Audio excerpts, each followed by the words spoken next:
الشيطان الرجيم. Assalamualaikum warahmatullahi wabarakatuh. Apa kabar pemirsa? Alhamdulillah kita kembali berjumpa dalam tayangan program Proses Pengobatan dengan Cara Ruqyah Syariah. Dan untuk episode kali ini, tim QHI DPD Karawang mencoba melakukan proses pengobatan terhadap salah satu pasien yang berada di wilayah Perum Bintang Alam Teluk Jambe, Kabupaten Karawang. Ibu Rusminah merupakan istri dari Pak Bambang yang telah lama mengidap penyakit kanker serviks. Penyakit ini membuat Ibu Rusminah mengalami penderitaan setiap harinya. Beberapa pengobatan baik dari medis maupun pengobatan alternatif sudah ia lakukan. Namun semua pengobatan yang ia lakukan tidak menunjukkan perkembangan yang membaik. Hingga ia dan keluarga memutuskan melakukan pengobatan dengan cara ruqyah syariah yang ditangani oleh Ustadz Dasim dari tim QHI DPD Karawang. Setelah melalui tahap proses ruqyah, dari tahapan pertama ruqyah, bagaimana Ustadz Dasim memperkenalkan landasan ruqyah menurut cara pengobatan yang dibenarkan oleh Islam, hingga proses tahap ampunan dan tahap ruqyah usapan. Dalam memasuki tahap proses usapan, pasien sudah menunjukkan sedikit pengaruh dari fase tersebut. Sebelum diruqyah yang dirasakan yaitu badan terasa berat, kayak tusuk-tusuk jarum di pundak sini, bahkan hampir setiap hari saya minta diurut sama bapaknya anak-anak, sehari kadang sampai 2 kali 3 kali. Terkadang rasanya maunya mual kayak enak, mau muntah tapi nggak keluar, sampai saya memang terus nggak nafsu makan. Kalau udah lagi datang ya kayak dicengkeram-cengkeram. Kalau riwayatnya dulu yaitu kanker serviks. Cuma setelah kesininya kok perasaan semakin nggak nyaman, di badan nggak enak. Ya ini yang tiba-tiba terbenjolan ini. Tadinya kecil semakin membesar.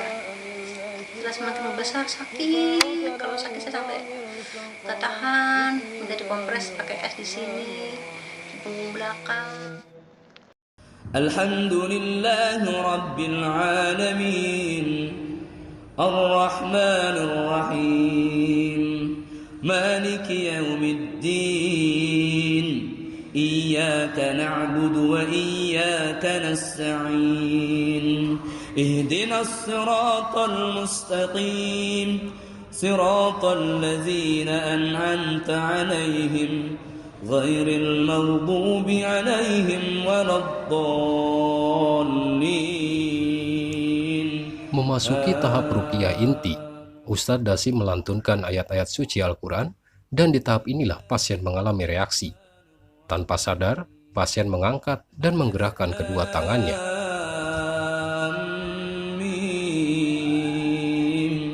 Dzalikal kitabu la raiba fihi hudan lil muttaqin alladzina yu'minuna bil ghaibi wa yuqimuna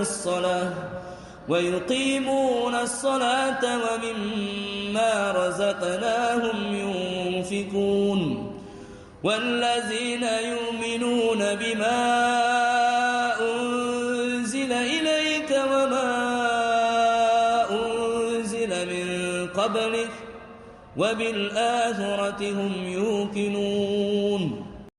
Langkah selanjutnya, Ustadz Dasim melakukan tahap terapi air. Air tersebut merupakan air yang dicampur garam dan es. Saat memasuki tahap ini, Ibu Rusminah menjerit-jerit. Menurut penuturannya, saat kakinya dimasukkan ke dalam air tersebut, bukan dingin yang ia rasakan, tapi panas. Rasa itulah yang membuat ia menjerit-jerit. وما يعلمان من أحد حتى يقولا إنما نحن فتنة فلا تكفر. Syukur kita kepada Allah Subhanahu wa taala kesempatan kita ini bisa melaksanakan kegiatan ruqyah. Tentu di awal memang ibu dan diwakili juga sama keluarga menjelaskan terkait tentang kronologis kejadian masalah ataupun penyakitnya. Nah, namun sebelum kita melaksanakan ruqyah sudah mulai memang ada pengaruh perlawanan ataupun dari sisi hal-hal ibunya diperlihatkan sesuatu, soal ada yang ngajak bicara kan seperti itu. Artinya itu memang bagian dari mempengaruhi supaya tidak ruqyahnya tidak berjalan lancar kan seperti itu.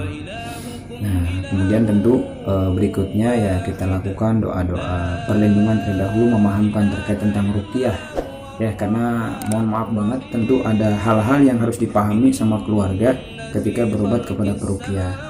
Yang sebelumnya tentu di sela-sela sakitnya yang bukan hanya sehari dua hari ya, mungkin sudah beberapa tahun, artinya sudah pernah mencoba kepada peruqyah ataupun pengobatan lain kan gitu ya. Namun tentu pengobatan tersebut ada yang menggunakan hal-hal yang berbau unsur-unsur yang ketidakbolehan atau mengandung unsur-unsur yang tidak diperbolehkan oleh agama, sehingga akhirnya menjadi pengaruh itu semakin kuat sehingga yang tadinya penyakit medisnya mungkin dalam sisi medisnya ini mempengaruhi kepada sisi non medisnya juga, bahkan secara pengaruh bertambah gitu. Nah itu bisa saja karena ada hal-hal berobat kepada hal yang tidak diinginkan. أعوذ بالله من الشيطان الرجيم بسم الله الرحمن الرحيم الله لا إله إلا هو الحي القيوم. Lebih lega Bu ya, tarik nafas Ibu, lebih lega ya. Terus Bismillahirrahmanirrahim. Tarik nafas lebih lega, saya bilang langsung tarik nafas lebih lega. A'udzu billahi minasy syaithanir rajim. Terus lebih lega, Ibu tarik nafas lebih lega. Ibu lebih lega.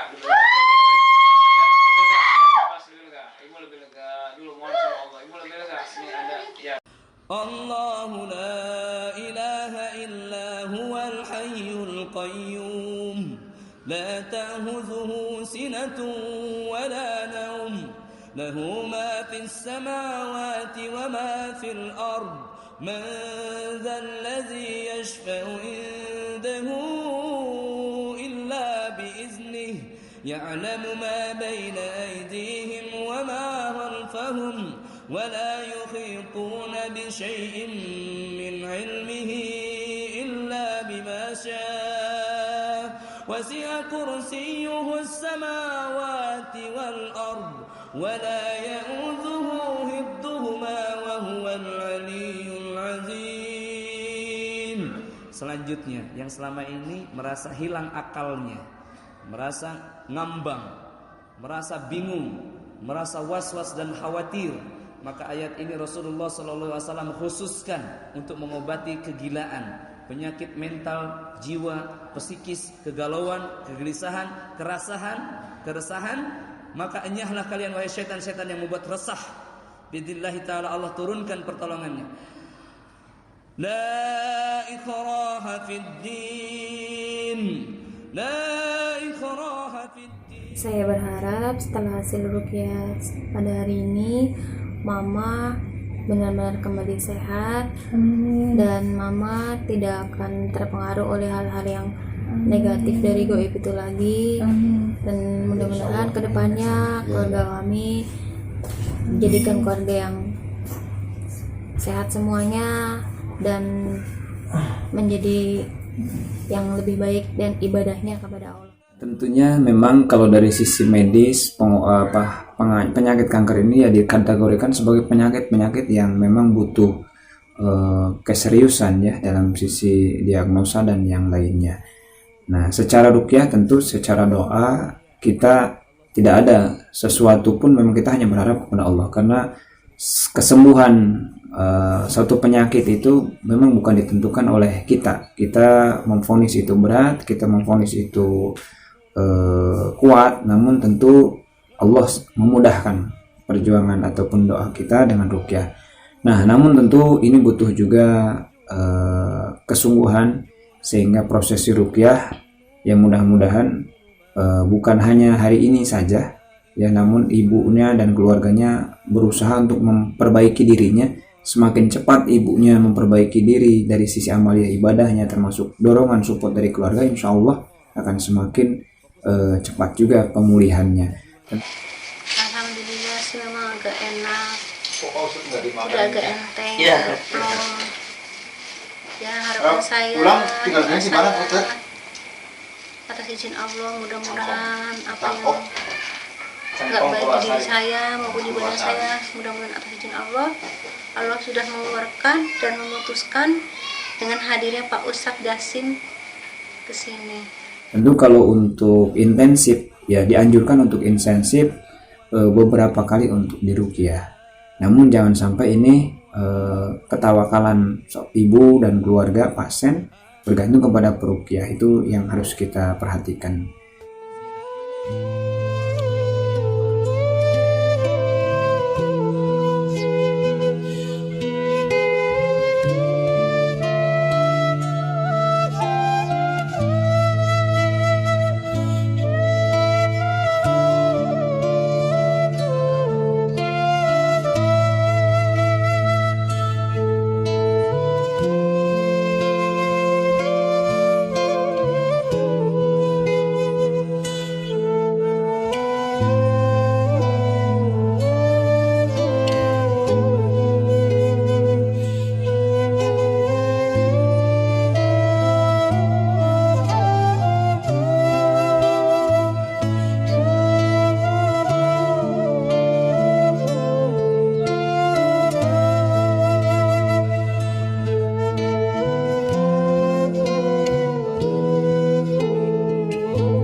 Setelah tahap demi tahap proses ruqyah dilaksanakan, kini pasien memasuki fase berikutnya, di mana Ustadz Dasim membimbing keluarga untuk bisa saling memaafkan satu sama lainnya. Pak Bambang sendiri meminta maaf kepada istrinya, Ibu Rusmina, atas segala kesalahan yang telah ia perbuat. Begitu juga sebaliknya. Ketiga anaknya dan menantunya pun melakukan hal yang sama. Mereka dibimbing untuk bisa saling memaafkan dengan ikhlas, sehingga tidak ada hal-hal yang mengganjal yang bisa membuat jarak di antara mereka.